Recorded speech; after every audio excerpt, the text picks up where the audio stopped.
as coletivas dos técnicos, né? Porque o Abel Ferreira falou sobre arbitragem, Leonardo Jardim também. Mas antes, essa disputa pelo título, PVC, eu queria saber em que pé que ela está nesse momento. É um Palmeiras que abre um pontinho, né, de vantagem sobre o Flamengo, mas para quem estava assistindo a rodada no fim de semana, poderia ter pensado assim, Flamengo bobeou no fim de semana, hein? Foi lá e perdeu para o Fortaleza. É a chance do Palmeiras, abrir vantagem, ficar mais de boa para tentar reverter o resultado da Libertadores no meio da semana. Não foi o que aconteceu. Foi frustrante para os dois lados. O rubro-negro ficou frustrado no sábado à noite porque assumiu a liderança provisória e o palmeirense ficou frustrado no domingo à noite porque não abriu 3 pontos. Então foi frustrante para os dois lados. Os dois têm motivos para dizer que o cansaço e a tensão, o cansaço mental dos jogos do meio de semana interferiram, mas é o que acontece. O Campeonato Brasileiro é uma maratona com obstáculos.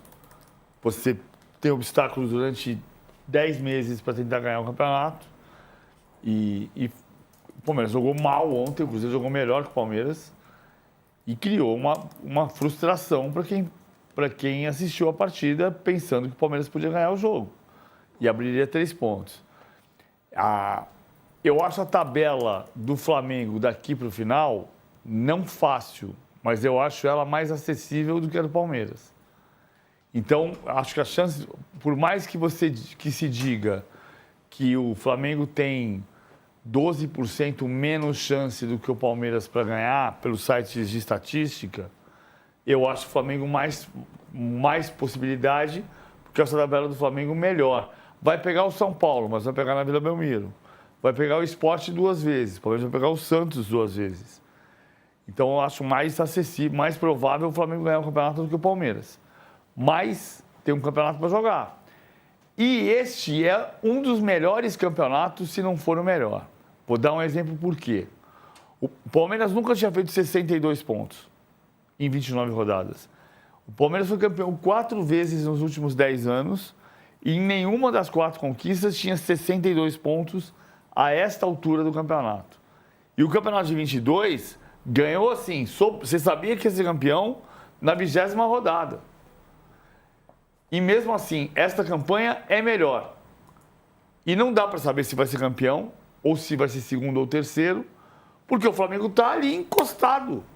Porque a campanha do Flamengo também é extraordinária. Não é a melhor campanha do Flamengo, porque a melhor campanha dos pontos corridos foi do Flamengo de 19. Mas se não fosse por isso, seria a melhor campanha dos pontos corridos. Então, e este campeonato, que tem jogos muito bons e que tem um equilíbrio extraordinário, que a gente não sabe quem vai ganhar o campeonato, é o campeonato que, se fosse um açougue, você abriria uma faixa e colocaria na porta dizendo assim, vendemos carne estragada. Estou tentando entender o que você quis dizer. O campeonato que tem o maior equilíbrio em décadas é o campeonato em que a gente só consegue falar de arbitragem. Como se tivesse um time sendo beneficiado e outro prejudicado. A gente vende mal o campeonato, é isso? A gente não. Quem vende mal é o dirigente que diz que o outro está sendo beneficiado, que o outro está sendo beneficiado, que o outro está sendo beneficiado. E acho que desse ponto de vista, o Abel, na coletiva que a gente vai ver daqui a pouco, foi bem ontem. Ele repetiu uma coisa que a gente está dizendo aqui há muito tempo. Faz 30 anos que a gente fala de erros de arbitragem no Campeonato Brasileiro. Há 10 anos o Levir Coupe dizia que o campeonato estava manchado, que o Corinthians ia ganhar o campeonato estava manchado. Alguém fala hoje que o Corinthians ganhou o campeonato manchado de 2015? Claro que não, ele não estava manchado. O Corinthians foi campeão porque foi melhor. Há 13 anos o Atlético reclamava do Fluminense nas arbitragens. Há 15 anos o Flamengo ganhou o campeonato com todo o mérito em 2009 e o STJD interveio no final, tirando 3 jogadores do São Paulo de 3 das últimas 4 rodadas. Há 17 anos, quando o São Paulo foi campeão, na véspera da decisão contra o Goiás em Brasília, anunciaram que o Wagner Tardelli estava afastado da final porque ele tinha recebido um presente, um convite para ir no show da Madonna no Morumbi. E aí mudaram o árbitro e o árbitro pressionado validou um gol impedido do Borges, que foi o gol do título. Então, cara, nós estamos falando de erros de arbitragem desde quando? Em 2005 teve a máfia do apito. O Abel, na minha opinião, foi bem ontem. Ele está dizendo, faz muito tempo que no Brasil tem times beneficiados e prejudicados. E o time que é beneficiado numa rodada é prejudicado na outra, e o que é prejudicado numa rodada é beneficiado na outra. Isso não é hoje. Isso era em 95, quando o Botafogo foi campeão e o Santos até hoje reclama da atuação do Márcio Rezende de Freitas. E tá sendo, né, um grande assunto desse Campeonato Brasileiro, se não o que a gente mais fala, e não só por responsabilidade nossa, mas porque é o que vem acontecendo, muitos erros de arbitragem e muitas reclamações. E a gente vê os personagens aí de qualquer time, de um time ou do adversário, sempre tentando transformar um pouco essa narrativa, né? Quem é prejudicado reclama, quem é beneficiado não fala nada. Ontem o Abel falou, Cássio também falou, teve uma declaração interessante, a gente já vai ver já já. Mas antes, eu queria continuar aqui nessa conversa sobre a disputa pelo título, né? Vamos ver a tabela como tá, pra gente dar uma olhadinha aí como é que tá essa distância agora de Palmeiras para Flamengo. Palmeiras tem 62 pontos com 29 jogos. E o Flamengo tem 61 pontos com 29 jogos e uma vitória a menos, 18 a 19. Cruzeiro 57 pontos, então o Cruzeiro também poderia ter aproveitado essa brecha dos dois primeiros para dar uma aproximada, né? Poderia, se tivesse vencido o jogo, mas não aproveitou, ficou com 57 pontos. E aí vem o Mirassol com 55 pontos, Mirassol ó, mandando ver nesse Campeonato Brasileiro. Venceu na rodada, venceu o Sport no fim de semana, então tá aí se aproximando dos primeiros colocados. Chances de título, que o PVC já citou, dados da UFMG. Palmeiras tem 54,2% de chances de título hoje, o Flamengo 41%, o Cruzeiro quase 3%, será que é só isso, gente? E o Mirassol pouco mais de 1%, e outros times que matematicamente ainda têm possibilidades, como Botafogo, Bahia e o Fluminense. Se a gente for olhar desempenho de Palmeiras e Flamengo contra o G6 e contra os times que estão lá embaixo, aproveitamento contra os últimos 6, hein? Contra os primeiros 6, desculpa, contra o G6. Palmeiras 91%. Não, trocada aqui, gente. Aproveitamento contra os primeiros 6. Palmeiras vai mal, só 22%. O Flamengo 62% e o Cruzeiro 77%. O Cruzeiro que vai muito bem contra os primeiros colocados. Já olhando contra os últimos 6, galera que tá lá embaixo, o Palmeiras aí sobra 91%, o Flamengo 70% e o Cruzeiro 62%. A gente já vai ver os próximos jogos. Ô, Musetti, às vezes os números não dizem muito, mas muitas vezes eles nos ilustram uma situação, uma tendência, né, do que pode acontecer. Claro que tem a imprevisibilidade do campeonato. Mas dá para dizer que alguém está mais perto, que o Palmeiras está mais perto? O que tudo isso diz sobre a disputa pelo título? Eu não consigo responder essa pergunta, Lu, não apenas porque eu sou ruim de palpite, mas porque eu vejo ambos muito equivalentes, né? Até nesse aproveitamento contra os primeiros e os últimos, o que poderia ser um grande ponto de um time acaba sendo defeito do outro e eles se equivalem nos pontos em desempenho. Eu acho que o que vai ditar muito o ritmo, essa sequência, é a Libertadores. Ela tem um poder de causar uma confiança maior, de diminuir pressão e também de ajuste de calendário. Eu acho que nos próximos jogos depois da Libertadores a gente vai ter um cenário mais claro, mas o que eu vejo é Palmeiras e Flamengo brigando pau a pau até o último jogo. E o PVC falou da frustração de ambos nessa rodada. Pelo desempenho do Cruzeiro, acho que dá para falar que eles também saem frustrados. O Cruzeiro foi melhor que o Palmeiras, teve a chance no pé do Caio Jorge, na pequena área, com um a menos no finalzinho. Acho que o Cruzeiro merecia essa vitória, então poderia ser uma rodada para recolocar o Cruzeiro de alguma forma na briga, que matematicamente está, mas depois dessa rodada sai com essa terceira via bem distante, mas esse jogo no Allianz Parque poderia ter colocado a Raposa na briga. Poderia, né? Poderia ter colocado, acabou não colocando. E aí, Latifi, dentro do Palmeiras, né? Tem duas frentes, tem uma Libertadores aí no meio da semana para tentar reverter. Qual que é o entendimento nesse momento? É focar tudo nas duas frentes? Como administrar isso agora? Como o Musetti falou, essa questão da confiança era muito importante, né, no jogo de ontem, porque o Palmeiras queria usar uma vitória contra o Cruzeiro como aquele início da virada contra a LDU, até porque ontem o Allianz Parque ficou lotado, né, não tinha, todos os ingressos foram esgotados e a torcida fez a parte dela, mas aquilo, o desempenho foi bem abaixo e o Palmeiras, não vou dizer decepcionou, porque não podia perder no entendimento da direção do Palmeiras. Por quê? Uma derrota no jogo de ontem poderia deixar o clima para quinta-feira ainda mais pesado.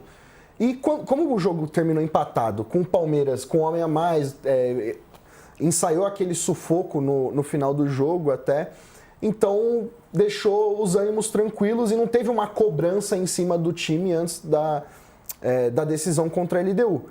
E até o Bruno Fux foi perguntado na Zona Mista ontem depois do jogo sobre como o time do Palmeiras está vendo esse jogo. É possível acreditar numa virada, né? Um placar de 3-0? E ele falou, não, todos nós estamos acreditando, a gente sabe que dentro do Allianz Parque é coisa diferente, e foi o que o Abel também seguiu na coletiva, né? Ontem, para os torcedores do Palmeiras que são mais místicos, assim, o Abel disse que o jogo de quinta-feira vai ser uma noite mágica. Aí na coletiva anterior ele já tinha falado dos 90 minutos no Allianz Parque, e ontem ele voltou a reforçar. Então, dentro do Palmeiras, esse resultado não é lamentado, até porque uma vitória do Cruzeiro seria bem complicada, né? Porque, como o Musetti falou, uma vitória do Cruzeiro recolocaria o time na disputa do título, e o empate dentro de casa, nas circunstâncias que foi. O Palmeiras teve muitos desfalques ontem, né? O Piquerez não jogou, o Aníbal também não jogou, e os jogadores desgastados, então no entendimento do Palmeiras está dentro dos planos esse resultado. E existe essa reclamação aí com a arbitragem do lado do Palmeiras também, porque o que eu ouvi de uma fonte importante no Palmeiras foi que hoje no campeonato existe uma indignação seletiva, e sempre nos jogos que envolvem o Palmeiras, né? Porque ontem teve o lance do Gomes, que foi bastante discutível. Acho que o lance do Gomes teve até mais pessoas divididas, né? Não foi um lance claríssimo assim para expulsão para outras pessoas.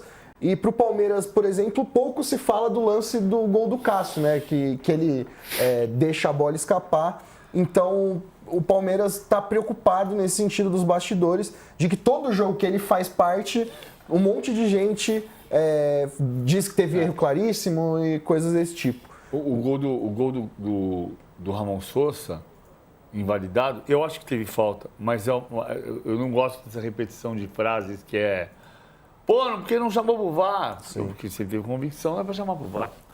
Mas vale a frase que todo mundo fala. Por que ele não foi no vídeo? Né? Podia ter ido pro vídeo. Pra mim foi falta. E pra mim o Gustavo Gomes seria expulso, embora dê mais interpretação. Só um ponto de informação.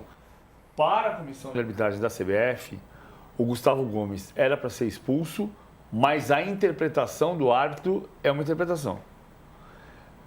Interpretaria-se de maneira diferente, mas não se tira a legitimidade da interpretação dele. Por quê? Porque o Gustavo Gomes primeiro pega a bola rebate no pé do Wanderson e a perna segue e pega a perna do Wanderson.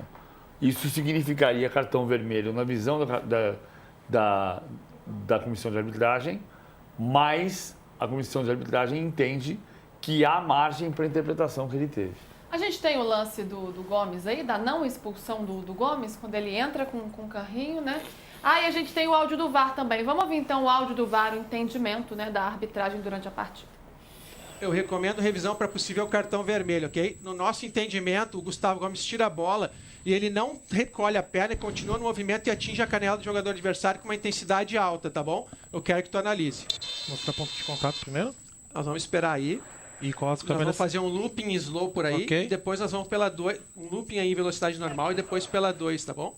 A 2 tu queres? A fechada? Isso. Tá fechada com zoom. Ok. Eu Fechada quero com ver zoom. porque esse jogador toca a bola primeiro, eu quero ver se ele tinha tempo para recolher essa perna. Ok. Tô te dando a 2 aí. Quer ver a 5, Wins? Porque ele joga a bola. Não quer ver a 5, Se Wins? quiser, nós temos a 5 também. Posso mostrar, Wins? Pode. Quer ver os lados de Ok, real, Bins. Eu vou voltar com cartão amarelo, ok? Porque Ok. esse jogador chuta a bola e não tem tempo para tirar esse pé, ok? Ok. Tiro livre direto e cartão amarelo. Número 15, tá?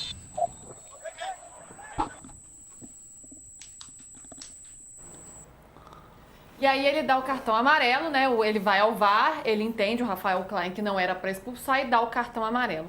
Isso também gerou uma polêmica, PVC, de ou ele não dá nada, ou ele dá o vermelho. O entendimento que ele teve de aplicar o cartão amarelo está ok? Foi o que a CBF entende. Para mim, eu expulsaria. Mas eu entendo como um lance de interpretação.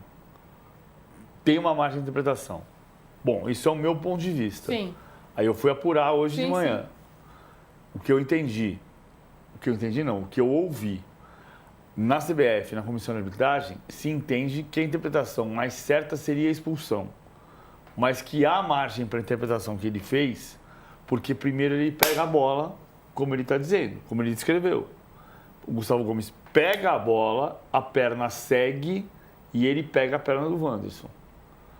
Então, por isso ele entende. Eu acho que tem uma coisa que acontece muito no futebol brasileiro, que não foi exatamente o que houve ontem. As pessoas olham o resultado da ação e querem a expulsão. Então, por exemplo, o cara vai lá e vê uma jogada que o cara tocou a bola e depois houve um contato, mas não teve nem falta. Não é o caso aqui teve falta. Por isso que eu acho que é expulsão. Aí o cara vai e fala assim, pô, mas a perna dele tá sangrando. Ah, então cartão vermelho. Não. O cartão vermelho não é porque a perna sangra. O cartão vermelho é pela entrada. E para mim ele usa de força excessiva ali, mesmo que ele tenha tocado a bola, ele continuou o movimento com força excessiva, por isso eu expulsaria assim, sem pensar muito. Eu expulsaria, mas tem margem para interpretação. Sim. Esse é o meu ponto de vista e isso é o que eu ouvi na apuração, sem induzir ninguém. Eu só perguntei o que era.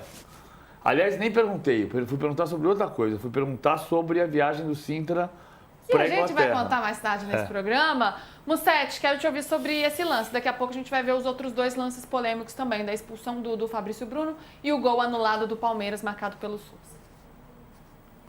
Para mim é vermelho, é bastante vermelho. Eu entendo que não é um lance escandaloso, né? Dá para interpretar que pegou primeiro na bola, mas é muito alto na canela do Wanderson. Para mim é vermelho. E eu tentei buscar as informações do Klein, entender um pouquinho melhor esse lance. É a terceira expulsão do Klein no Campeonato Brasileiro, né? É pouco até, em 18 jogos. A do Alan Franco, que foi uma cotovelada ali contra o Mirassol, que é claríssima. Esse lance do Gomes, para mim, era vermelho. Mas tem o lance do Tomás Rincon, em Santos e Sport, no primeiro turno, que para mim é bem menos que essa. Então eu poderia pensar, tipo, não, pô, ele não gosta de dar vermelho, né? Condicionar o jogo, primeiro tempo, tem todo um contexto. Mas em comparação com o lance que o próprio Klein deu vermelho, num lance ali temerário do Rincon também, eu não entendi porque ele não deu esse cartão vermelho. Para mim é bem claro, eu acho que pesou o contexto. Ser no primeiro tempo, um grande jogo, ele chamou a interpretação para si. Repito, não é um lance escandaloso, como a gente já citou aqui no Campeonato Brasileiro em várias rodadas, mas para mim era um vermelho bem claro. Eu acho que se esse tipo de lance ser amarelo, a gente abre um precedente perigoso na competição. Minha produção, a gente tem aqui os lances do gol anulado e do Fabrício Bruno também, na jogada do Alan, né? Que ele sai, aliás, uma jogada linda do Alan, ele sai rabiscando todo mundo, driblando todo mundo e tem um choque com o Fabrício Bruno.